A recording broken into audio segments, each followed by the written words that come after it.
Money को लेकर यानी कि पैसे को लेकर हमारे बहुत सारे पुराने बिलीव्स हैं, बहुत सारी भ्रांतियाँ हैं कि पैसा पेड़ पर नहीं उगता है, पैसा बहुत मेहनत से कमाया जाता है, पैसा खुशियाँ नहीं देता है, पैसा सारी परेशानियों की जड़ होता है।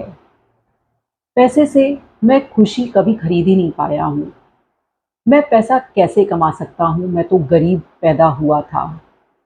गरीब ही गरीब रहते हैं और अमीर ही अमीर होते हैं। इतनी सारी गलत विचारधारा हमारे अंदर, हमारे जो पहले से लाइफ में चली आती हैं, क्योंकि जो बच्चे का सबकॉन्शियस माइंड है वो 5 से 7 साल तक डेवलप हो जाता है। तो कुछ पेरेंट्स ने डाली होती हैं जो कि उन्होंने देखा होता है, कुछ हमें एनवायरनमेंट से मिलती हैं और कुछ हम अपने आप सीखते हैं जब हम किसी को पैसे के आदान प्रदान में इस तरह से पाते हैं कि वो कंजूसी से काम कर रहा है या वो बहुत ज़्यादा स्पेंड कर रहा है, तो हमारी धारणा भी वैसी ही बनती जाती है पैसे के बारे में। तो सबसे पहले हमें क्या करना है, जो हमारे गलत बिलीफ्स हमारे अंदर जो बैठ गए हैं पैसे को लेकर, उन्हें निकालने हैं। क्योंकि पैसा एक परेशानी की जड़ नहीं है। पैसा बहुत अच्छी चीज़ है क्योंकि उससे ही हम अपनी रोटी, कपड़ा, मकान खरीदते हैं। और अगर आप पैसे के बारे में कुछ गलत कहते हैं या कंप्लेन करते हैं या किसी से जेलस फ़ील करते हैं कि किसी की तरक्की देखकर आपको खुशी नहीं हो रही है, उसके पैसे से आपको जलन हो रही है, वो कुछ कार लेकर आया है या उसने घर बनवाया है तो आपको एक जेलसी फ़ील हो रही है, तो आप उस पर्सन से जेलस नहीं हो रहे हैं, उसके पैसे से जेलस हो रहे हैं। तो याद रखिए, अगर आप पैसे से जेलस होंगे तो उसको सुनाई दे रहा है। जैसे आपके रिलेशन में सबको सुनाई देता है ना, जब आप किसी से जेलस होते हो उसको समझ में आ जाता है this person is jealous of me, तो ऐसे ही पैसे को भी समझ में आ रहा है ये मुझसे जेलस है। तो जेलस होना छोड़िए, उसके बारे में कंप्लेन करना छोड़िए, क्योंकि जितना आप पैसे से प्यार करेंगे पैसा उतना ही आपसे प्यार करेगा। तो पैसा आपका जैसे लवर होता है ना, उस तरह से ट्रीट करिए। जैसे आप उसको ट्रीट करते हैं ना कि बहुत प्यार से उसकी हर बात मान रहे हैं, उसके उसके बारे में हमेशा सोचते रहते हैं, ऐसे ही पैसे के बारे में हमेशा सोचिए और अच्छा सोचिए।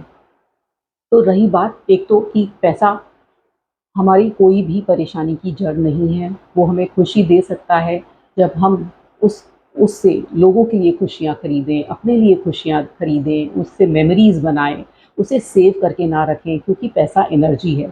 अगर आप उसको ज़रूरत से ज़्यादा होard करके या सेव करके रखेंगे, वो कहीं न कहीं खर्च हो जाएगा। या तो कोई बीमारी आ जाएगी या आपसे कहीं गिर जाएगा या चोरी हो सकती है या पता ही नहीं चलेगा कि आपको कि कैसे इतना खर्च हो गया, इतने कम समय में पैसा, क्योंकि वो निकलेगा ही निकलेगा। तो पैसे को अगर आप लाना चाहते हैं अपने जीवन में, तो आप उसको खर्च करना सीखिए, लोगों को देना सीखिए, उससे लोगों के लिए गिफ्ट खरीदिए, गरीब लोग हैं उनमें बाँटिए, क्योंकि जितना आप देंगे पैसा उतना आएगा। मैंने सुना है कि एक पर्सन है जो कि हर साल अपना पैसा अंत में, साल के अंत में सारा अपना चैरिटी में बाँट देते हैं और हर साल नई शुरुआत करते हैं। तो उनके पास उससे भी डबल ट्रिपल पैसा आता है। तो याद रखिए, जितना आप देंगे उतना आपके पास आएगा। तो पैसा समझता है कि मुझे इस पर्सन के पास रहना है क्योंकि ये मुझसे प्यार करता है और इसके पास नहीं रहना है क्योंकि ये मुझसे प्यार नहीं करता। तो रही बात पहले तो पैसे को समझने की, और जब भी आपके पास पैसा आए तब आप उसको धन्यवाद दीजिए और जब आपके पास से जाए तब धन्यवाद दीजिए, क्योंकि आपके पास इतना पैसा है उसके लिए ग्रैटिट्यूड फ़ील करिए, उसके लिए शुक्रगुज़ार होइए कि आप अपनी ज़रूरत की सब चीज़ खरीद सकते हैं। और जब आप किसी चीज़ का ग्रैटिट्यूड देते हैं तो यूनिवर्स भी समझता है कि इसको कद्र है, जो मैंने इसको दिया हुआ है, चाहे मैंने इसको 10 रुपए दिए, चाहे मैंने इसको 10 करोड़ रुपए दिए, ये हर चीज़ की वैल्यू करता है और मुझे शुक्रिया करता है जो मैंने इसको दिया है। तो शुक्रिया करना पैसे का बहुत ज़्यादा ज़रूरी है। जितना आप शुक्रिया करेंगे उतना आपको पैसा आएगा। उसके बाद जो तरीके हैं पैसा लाने के, कैसे मैनिफेस्ट किया जाए, सबसे पहले तो ये है कि आप बिल्कुल क्लियर होइए कि आपको कितना पैसा अपनी लाइफ में चाहिए। 10 लाख चाहिए, 10,000 चाहिए, 10 करोड़ चाहिए, बिल्कुल क्लैरिफ़ाई होना चाहिए आपके दिमाग में क्लैरिटी से कि मुझे इतना पैसा चाहिए। जैसे कि अगर कोई पेरेंट बच्चे से पूछे कि मैं बाहर घूमने जा रहा हूँ, क्या लाऊँ तुम्हारे लिए? और बच्चा कह दे कि आप कुछ भी ले आना, तो क्या पेरेंट समझ पाएगा? शायद वो शॉप पर खड़ा हो जाएगा और उसे समझ में नहीं आएगा, शायद बच्चे को इसकी ज़रूरत है, शायद उसको उसकी ज़रूरत है। अरे! इसके पास ये तो है, तो मैं कैसे दूँ? अगर इसके पास ये भी है, तो मैं कैसे दूँ? तो इसलिए यूनिवर्स को भी क्लैरिटी चाहिए कि आपको क्या चाहिए, कितना चाहिए।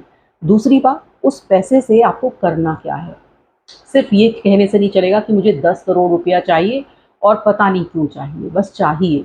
तो नहीं, वो क्लैरिटी होनी चाहिए। क्या जेट प्लेन खरीदना है आपको? या आपको बड़ी-बड़ी बिल्डिंग्स खरीदनी है?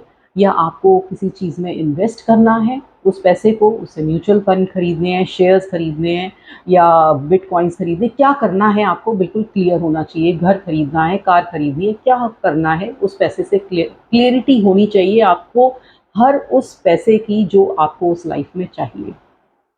उसके बाद आपको ये भी पता होना चाहिए कि कितने टाइम में वो पैसा चाहिए, 2 दिन में, 20 दिन में, 2 साल में, 10 साल में, 15 साल में, 20 साल में।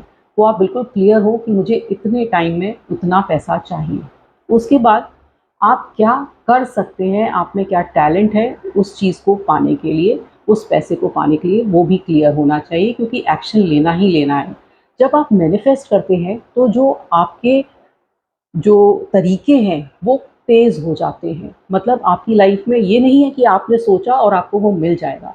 आपको एक्शन तो लेना पड़ेगा लेकिन एक्शन करने के जो तरीके हैं वो फ़ास्ट हो जाएँगे। आपको लोग मिलने लगेंगे, परिस्थितियाँ होने लगेंगी और आप तेज़ी से उस गोल तक बढ़ने लगते हैं। तो ये होता है जब हम मैनिफेस्ट करते हैं कोई चीज़।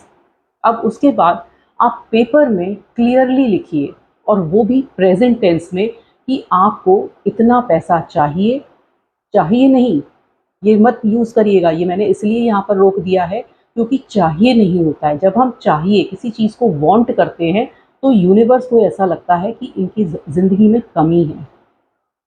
मुझे कमी नहीं दर्शानी है यूनिवर्स को, मुझे ये करना है कि मैं ये पैसा है मेरे पास।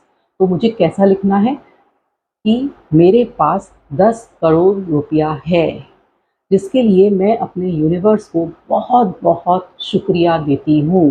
तो ये लाइन हमें लिखनी है और जब हम विजुअलाइज़ करेंगे उसके बाद जब हम देखेंगे तब मैं विजुअलाइज़ करूँगी कि मैं कैसे उस पैसे से क्या-क्या खरीद रही हूँ, क्या-क्या चीज़ें मेरे को मिल गई हैं, जो-जो मैंने सोचा है मैं उस दौर में पहुँच चुकी हूँ जब मुझे वो चीज़ मिल चुकी है और मुझे वो 5 सेंसेस से वो सब एहसास हो रहा है। मुझे स्मेल भी आ रही है कि मैं वो जो मैंने ट्रैवल मैनिफेस्ट की थी, वो ट्रैवल में जो खुशबू आती है, वो मुझे मैनिफेस्ट हो रही है। उसके बाद मुझे टेस्ट भी आ रहा है कि मैं वहाँ पर क्या खाना खा रही हूँ, तो वो टेस्ट भी आ रहा है। उसके बाद वो हवा की फीलिंग भी हो रही है। उसके बाद मुझे कानों में आवाज़ें भी आ रही हैं। तो मैं सब तरह से मेरे सेंसेस खुल गए हैं। जैसे आप कोई पास्ट मेमोरी को विजुअलाइज़ करते हैं, जब आपके पास कोई प्यारी-सी पास्ट की मेमोरी होती है, तो आपको एकदम ध्यान आ जाता है और आपके दिल में और मन में एक सिहरन-सी हो जाती है। उसी तरह से आपको वो फ्यूचर आपका विजुअलाइज़ करना एक मूवी की तरह से और वो विजुअलाइज़ करने का समय होगा जब आप सोने से पहले उन्नीदी नींद में होंगे, उन्नीदी अवस्था में होंगे, तब आप विजुअलाइज़ करिए। यही चीज़ जो मैंने आपको बताई है और उसके बाद जब सोकर उठते हैं, तो कुछ टाइम अपने लिए निकालिए और ये विजुअलाइज़ करिए जब आपको इतना मनी चाहिए। जब आप ये विजुअलाइज़ करते हैं और यूनिवर्स तक ये सिग्नल पहुँचाते हैं कि आप वो हैं, आप पे के वो चाहिए नहीं, आपके पास वो है और आप इस चीज़ के लिए बिल्कुल तैयार हैं कि आप ये पाकर आ गया है आपके में, पाकर नहीं रहना है, आपकी लाइफ में वो आ गया है, तो वो वाक़ई आपकी लाइफ में आ जाएगा। तो ध्यान रखिए कि आपको क्या करना है, आपको प्रेज़ेंट टेंस में अपनी मैनिफेस्टेशन लिखनी है, उसके बाद उसको विजुअलाइज़ करना है और दिन में 2 या 3 बार उस जो आपकी जो मैनिफेस्टेशन है, उसको पढ़ना भी है कि मुझे 10 करोड़ रुपए मिल गए हैं, धन्यवाद यूनिवर्स। तो 2-3 बार पढ़ना भी है, विजुअलाइज़ भी करना है और उसके बाद अपने को एक खुशी वाले माहौल में रखना है, हमेशा ग्रैटिट्यूड वाले माहौल में रखना है, नेगेटिव नहीं सोचना है अपने बारे में, लोगों के बारे में, अच्छे ही विचारधारा रखनी है।